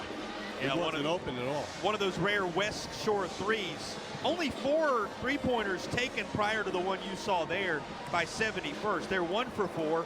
And West Charlotte, just 1 of 11 from beyond the arc. That 3-point line, and part of it maybe because they keep stepping out beyond that NCAA 3-point line, it's not been kind, Coach, to either team today, but so much good work in the paint, and they have entertained us all afternoon long. Yeah, everything's been in paint. Both teams, you know, and the reason why 71st not getting any looks, 3-pointers, is not getting any good looks at it because of the pressure defense. Well, if the first one here at Reynolds is any indication of what we're going to see today, engaging afternoon, eventually will turn to evening of basketball in the state capital of North Carolina. Pleasure to have you along for the journey all across North Carolina, South Carolina, connecting portions of Tennessee and Georgia. Our pleasure to have you joining us into the state of Virginia, where so many of these players perform. By the way, haven't talked a lot about it, but you know Chancellor Morrow, he's going to be playing in these ACC environments. He's headed to Louisville, going to be a Louisville Cardinal. The young man wearing number 3 for the Lions, who was such a key part of this lead having been built to 65-56. So they're loving what they're seeing in the state of Kentucky. And this is going to go down with another opportunity on the backside. How about Landon King? So much praise for Chancellor Morrow, but Landon King has been the leading scorer for West Charlotte today. And he has them up 67-56, and he will head to the line on the other side of the break. At Blue Cross and Blue Shield of North Carolina, we resolve to have your back and be your trusted partner in health, so you have the confidence to make caring for your family easy. Visit BlueCrossNC.com to learn more about coverage that's right for you. There's something bigger than just me. I represent an entire facility. People appreciate you for what you do. Thank you, shake your hand. I feel like I'm doing a service to the citizens of North Carolina. You know, you want to be the best officer you can be.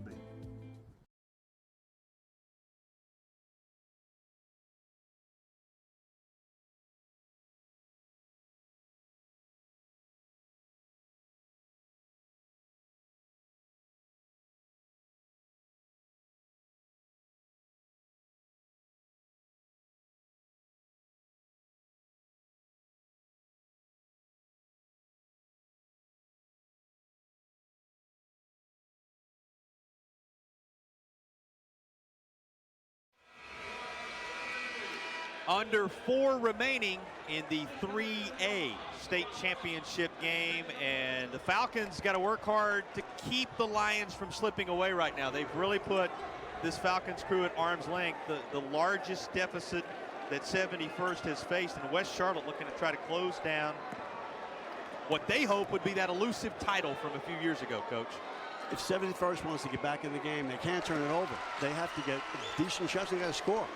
The Builders discount free throw, true for Landon King. Give Landon King 21 points to pace all scorers in this contest.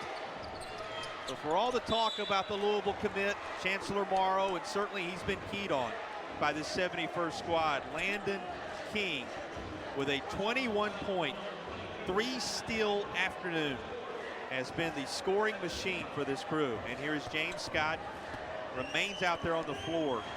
Now, we are told that they took one of the fouls early assessed to James Scott, reallocated it. So he is playing with 3 fouls where he was listed with 4 fouls for the end of the first half and the majority of the third quarter. So a trio of players with 3 fouls, Dockery, Scott, and Tubbs Matthews. Just a little bit of a scoring adjustment that was made over at the scoring table that we wanted to catch you up to speed on. So not quite the precarious situation for James Scott anymore that it appeared it was for the longest time in this game. That scoring adjustment having been made and relayed our way. 3:27 left to go in the contest. 68-57. 71st has to get a stop. They have to get stops. And that's going to be lost out. Landon King trying to gather it up.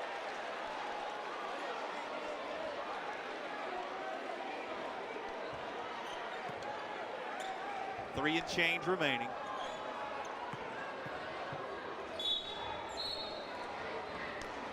And a timeout. Boy, it's getting down to crunch time in Reynolds Coliseum. So many classic and championship moments come to mind when you enter this building. And here's another that's been very memorable on Championship Saturday in the high school ranks. It's been a very good game, very good game. 71st has faced the pressure all game, but they've stayed in the game. But the turnovers, a lot of turnovers against the pressure, and it's given West Charlotte a lot of points.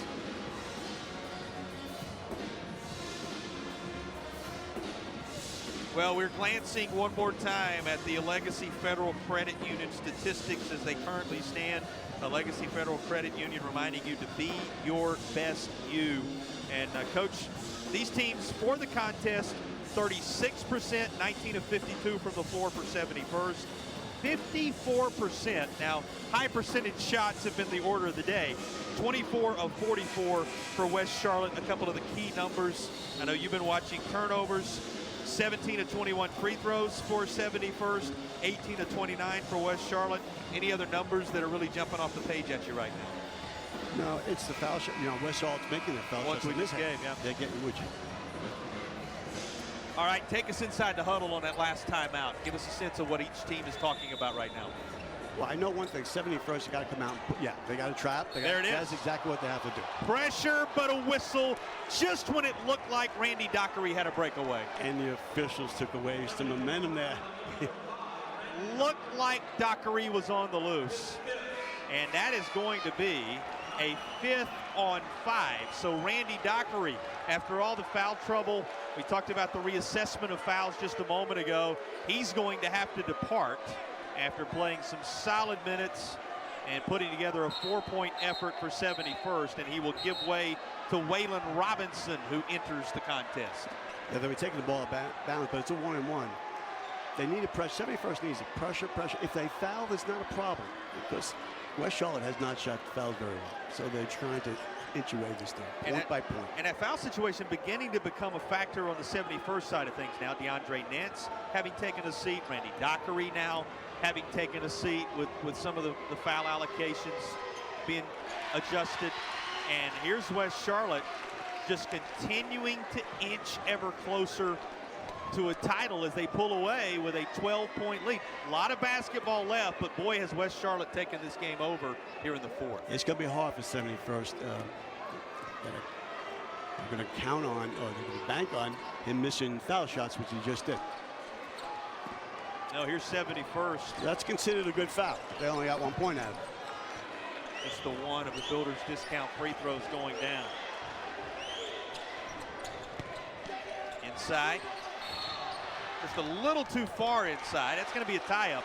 Possession arrow will keep it right where it is. It'll stay on this end of the floor on the alternating possession arrow.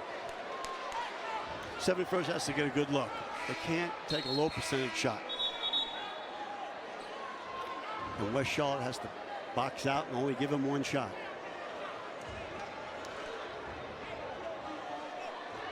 West Charlotte, of course, you know it. The 5 titles that have been won along the way, but the elusive title for Chancellor Morrow and company. Now trying to salt one away across the final 3 minutes, leading it by 12 with the basketball. Oh, that's a tough turnover. And we're trying to get Scott inside And he threw it to right to the other player. Rattled home. Everything falling for the Lions here in the fourth. And boy, a monster contest for Landon King. You know, West Charlotte showed a lot of poise because they went down, and obviously they're really good, and they didn't get down on themselves. They came back. That's coaching. And jammed home. Latest of the moments for James Scott. He's had a good day. Going to have a lot of great championship memories, but his team with their hands full right now, and a foul out top.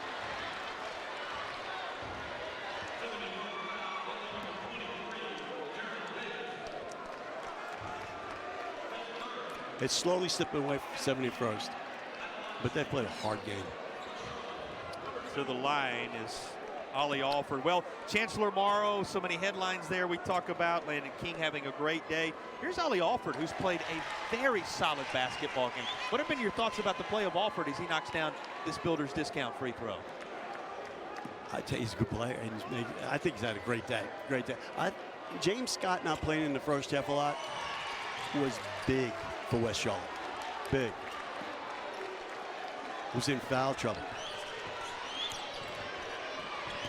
Down the paint, off the glass, and a needed bucket for Jared Davis as a timeout follows, and with 2:05 to play, lead holding steady at 12 for the Lions of West Charlotte. Well, this is a day that Jacoby Davis gathers his team up in that huddle, has to love the way they responded. You got to remember, you see the 12-point lead on the scoreboard for the Lions right now. The first half, they trailed by just that many. They were down at one point in this basketball game by 12 points and have completely flipped the script with the way they answered out of the intermission. In the first half now, I think if they would have made half of their foul shots, the game would have been 12 points. And this half, they're making their foul shots. But they've kept their composure, and they didn't get down on themselves because this is it's a big stage.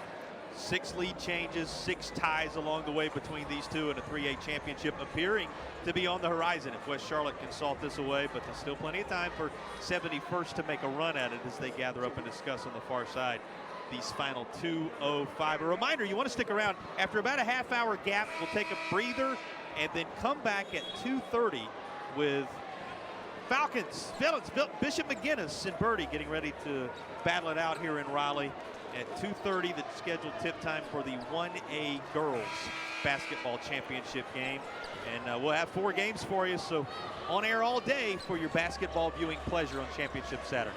What's tough with 71st coming back, they don't have, I haven't seen it all day, this pressure defense where they have the ability to steal a ball. Now they're trapping right now.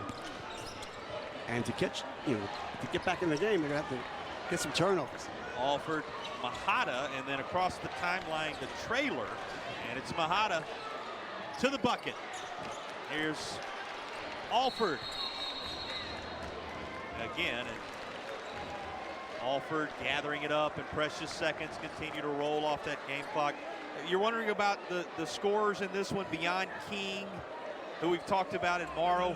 Alford, as we just discussed a moment ago, is right there. 15 for Alford, 13 for Morrow.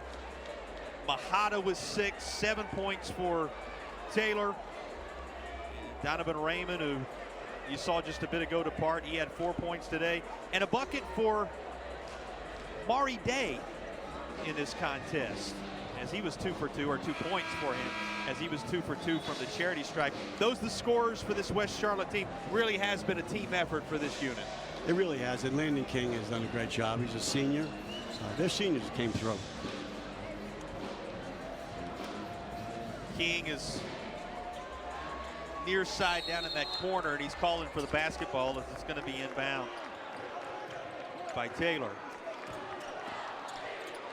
And there he is, Chancellor Morrow down the right side. Again, Morrow's going to finish in double figures with points. King is going to finish in double figures. Alford is going to finish in double figures. 6 rebounds for Morrow alongside the 13 points. Also 3 blocks, Coach, and the 1 steal. So that's a complete day for Morrow. Foul, and with 1:42 to play, James Scott back to the line. I look at Morrow and I just picture him 2 or 3 years from now after college. He's going to be a nice looking kid. Yeah, well, you can picture him in Louisville, Kentucky. As you know, he's headed to one of the great basketball programs, one of those blue blood programs in this sport there in Louisville, as he will travel around the ACC with the Cardinals. Going to trade his uniform in for one similar to the one he's opposing here today, one similar to the colors that he sees all around this building. And he's going to be quite the performer at the next level, this Chancellor Morrow. He has been certainly in his high school career. Pressure there.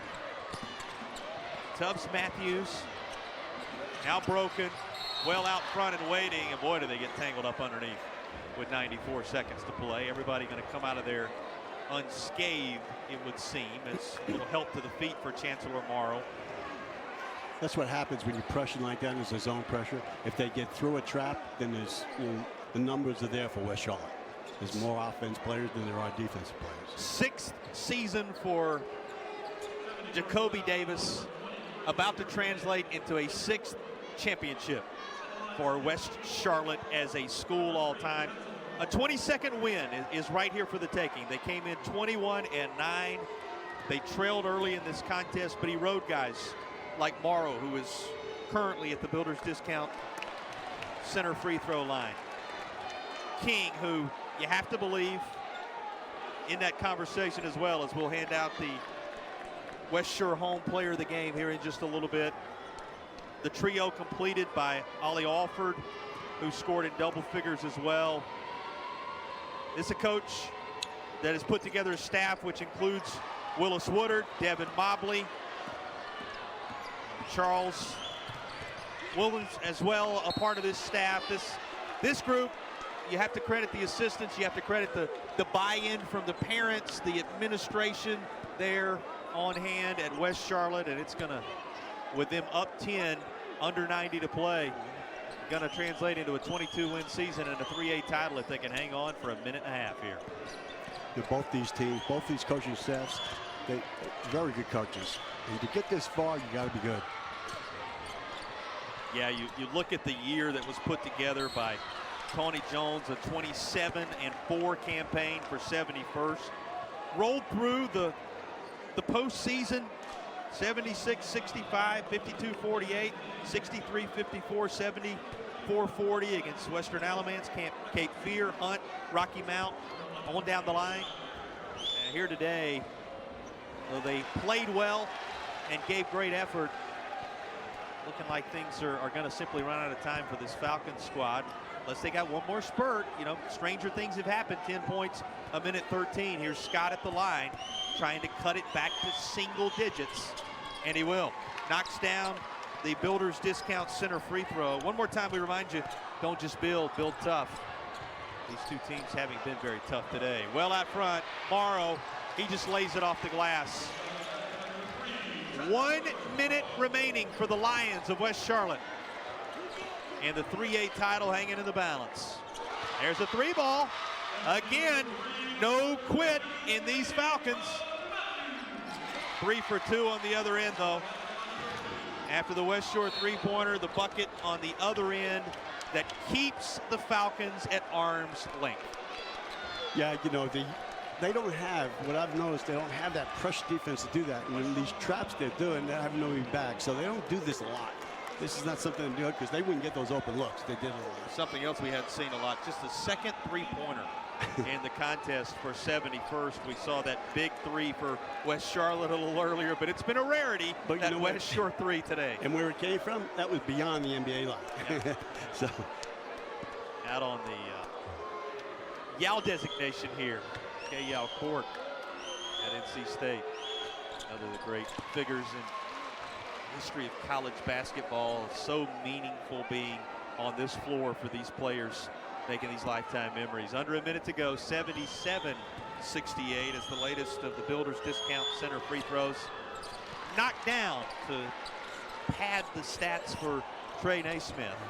But West Charlotte with time on their side. Out front to Mahata. On over for the lay-in. They don't do that a lot. They wouldn't give up those baskets like that if they really practiced it. To the floor, Alford. Here's a three ball. There's another West Shore three. Tubbs Matthews. And the foul with 25.2. Don't look now, 79-72. They never come easy, do they, Coach? No. No matter how sizable the lead down the stretch, you have to earn them. You know what? At least they're not turning it over. They're taking shots, and they just happen to be going in. So might be too late. To the Builders Discount Center free throw line is our leading scorer, Landon King. King well up over 20 points. 3 steals for King. Also has an assist, and he pulled down a trio of rebounds today. West Charlotte's totally changed the foul shooting. Yeah, they're going to end up somewhere right around 20 of 30 on the day, depending upon what happens here in the closing stages. But they missed 9 it was the first half. It was they missed the 9 first half. A bit struggle early. Yeah. Final half minute, and back to the Lions. They're starting to fill it inside Reynolds Coliseum. Those wearing Lions colors, Queen City 3A representative, and a burgundy and gold, 20.7 removed from what would be a latest title headed back to Charlotte. 8-4 in the league, 21-9 overall. Coaches Mobley, Williams, Woodard alongside 60-year head coach Jacoby Davis, getting set to celebrate a title. And this may be the exclamation point. Slammed home by Josh Mahata, and the Lions are taking the title back to the Queen City. 83-72, not without one more moment for 71st, but time runs out, and it will be a championship for Queen City 3A, and the burgundy and gold have gone 22-9 to be atop the hill in 3A. That's a tough, obviously it's really easy to act when you win. It's tough to lose, and you have to learn how to lose and act, but it's on the championship floor. One team's got to go away, a winner, and one got to go away, a loser. And both teams play very well. I just felt that the pressure, it really came down to West Charlotte's pressure made 71st take bad shots. They didn't get good looks. Final will go in the books as 83-75.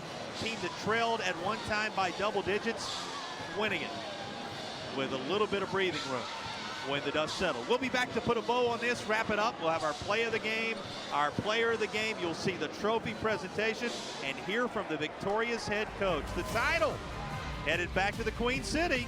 West Charlotte Lions, champions of 3A.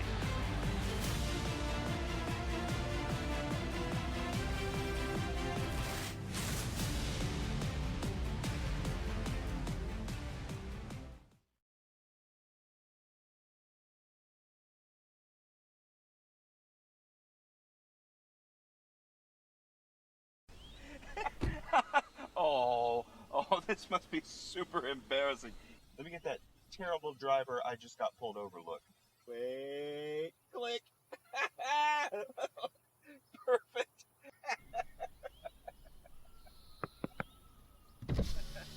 Whether you're a driver or a passenger, you're required by law to buckle up or face a fine up to $161.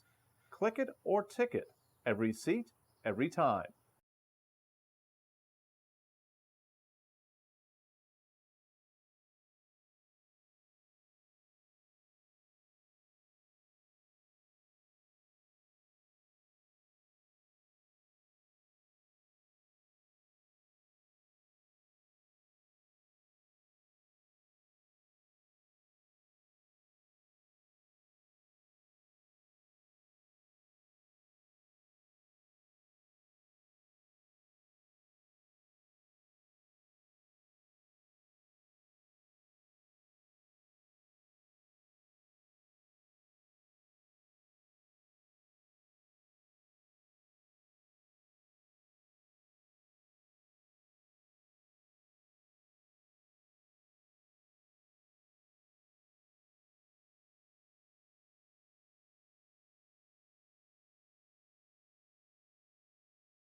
3A championship season that the Lions of West Charlotte have put together. 22-9 and a come-from-behind victory against their foes, the 71st Falcons here in Raleigh on this day. 83-75 the final. That culminates the 22-9 season. And we take a look at our player of the game, and Coach, probably comes as no surprise. He scored 25 points to lead everybody on the day, had a trio of rebounds, 5 steals and a couple of assists. Congratulations to Landon King, our West Shore home player of the game. He by far was the best player on the court. At both ends, he did a great job. Had good looks. He's athletic, skilled, and knows how to put the ball in the basket, which is not, people don't realize it's not an easy thing to do. Well, we thank our friends at West Shore Home, sponsors our player of the game, bringing happiness to every home, and well earned by that young man. He had the 25, 21 for Ollie Alford, and 16 for Chancellor Morrow, who came in one of the great headliners that you'll see across the course of this weekend. And he had our play of the game, did Chancellor Morrow. And it's a sequence play, Coach. Had the block on one end of the floor. Watch him get back. He'll be the trailer on this play, and he finishes it up with our Talk It Out North Carolina play of the game. That's why he's going to play in the ACC. He plays both ends of the court. Be wearing those Louisville colors in the days ahead. Start the conversation. Stop underage drinking. That's the reminder from Talk It Out NC. And that was our Talk It Out NC play of the game. Medals being handed out to the runners-up as we speak. It was a great season for the 71st High School Falcons, and a great start to this basketball game. You got to remember, at one point they led by 12, and there are lifetime memories having been gathered up by this crew. You tip your cap to the season the Falcons were able to put together as they represented United 8-3A out of Fayetteville, North Carolina. And you see the medals they will take home as a result of it. Well, we gave you a few of the numbers. Let's look at the Legacy Federal Credit Union statistics for the game in full. And Coach, you talked about free throw shooting and the way that was cleaned up. We were keeping an eye on the job they were able to do finishing on those interior shots with points in the paint that Hardy's helped us track throughout. But as you look at the Legacy Federal Credit Union final statistics, what are your takeaways from this first game of the day? Well, you look at 71st's shot selection, that's why they shot 24-61. They weren't taking good shots. And that was because West Charlotte's pressure. The other thing was the turnovers. The pressure from West Charlotte made them turn it over. And on the other end, Charlotte made foul shots. And it changed the whole thing around. Changed everything. Be your best you with a Legacy Federal Credit Union, and we thank the folks at a Legacy Federal Credit Union for providing all of our statistics throughout the day. And again, one more time, we'll say it, tip of the cap to the 71st Falcons for a great season, but all eyes turning toward the Lions of West Charlotte as they are just about to receive their medals and the trophy. And you'll want to stick around because we will hear from Jacoby Davis before we head off air and get set for game 2 of the day. But when you reflect upon what we saw from the Lions in the 3A title game, what are going to be your takeaways? Obviously, the numbers are one thing, but the memory's another. What are your takeaways from the 3A game? When I was watching them, getting prepared for this game, I saw 2 identical teams. It came down to just 3 possessions. 3 possessions, and those little things what happened during the game. So they were equal. It was a very, very good game.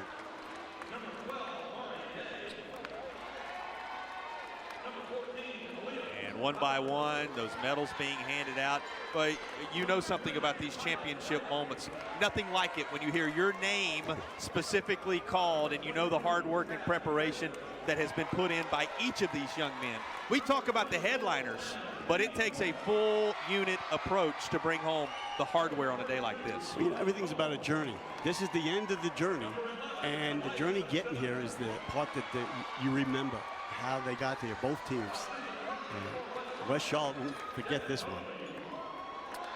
Well, West Charlotte, let's read off to you the group that got the job done. Donovan Raymond, Ollie Alford, Chancellor Morrow, Darian Rivers, Tyson Glover, Josh Mahata, who you saw great things from today, Maury Day, Elias Bowser, Chatlin Taylor, Landon King, who was our player of the contest, Muhammad Kone, the junior, and Elijah Simmons, who also spent some key minutes on the floor in this game. The senior Titus Ivory completing the roster. That group in support of Jacoby Davis and his staff. And now Coach Davis comes over to receive the championship trophy.